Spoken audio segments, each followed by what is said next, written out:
Hi అండి, welcome to Madhavi tips and tricks. Dress అయితే stitching అయితే తీసేసుకున్నానండి. ఈ డ్రెస్ అయితే ఇట్లా ఉందండి, పటియాలా ప్యాంట్ అండి. ఈ డ్రెస్ స్టిచ్చింగ్ చేసి చూపిస్తానండి ఎలా వచ్చింది ఏంటండి.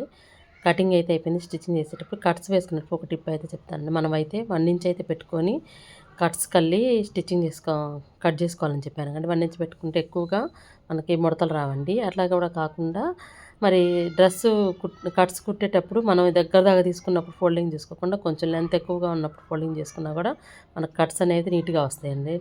నేనైతే ఇప్పుడు సైడ్ కట్స్కి డబల్ స్టిచ్చింగ్ అయితే వేసేసుకున్నానండి. చూసారా, ఇట్లా స్టిచ్చింగ్ అయితే చేసేసాను. నెక్ చూసారా ఎంత నీట్గా వచ్చేసిందో. డ్రెస్ కూడా చాలా బాగా వచ్చేసిందండి. చిన్న చిన్న స్టోన్స్ ఉన్న సూదులు అయితే స్టోన్స్ డ్రెస్కి కంపల్సరీ ఖరాబ్ అయితే అవుతాయండి. ఫ్రంట్ అండ్ బ్యాక్ ఇలా ఉందండి. సైడ్స్ కూడా నీట్గా వచ్చేసిందండి. కట్స్ ఫిట్టింగ్ అనేది ఇలా అయితే వచ్చేసిందండి. డ్రెస్ లుక్ అయితే ఇలా వచ్చేసింది.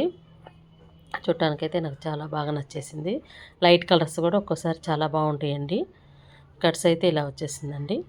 డ్రెస్ అయితే ఇలా ఉంది. ప్యాంట్ కూడా పట్టియాలా ప్యాంటు స్టిచ్చింగ్ చేశానండి. దానికి చుట్టుపక్కల మనకి ఫ్రంట్ అండ్ బ్యాక్ మొత్తానికి ఫిల్స్ ఇచ్చేసానండి. అట్లా ఇస్తే బాగా కుర్చీగా ఉండిద్దండి. సన్నటోళ్ళకి కూడా చాలా అందంగా ఉండిద్ది ప్యాంటు స్టిచ్చింగ్ అనేది. మన ఛానల్లో ఉందండి డ్రెస్ కటింగ్ అండ్ స్టిచ్చింగ్, ఒకసారి వెళ్ళి చెక్ చేయండి మీకు కావాలనుకుంటే.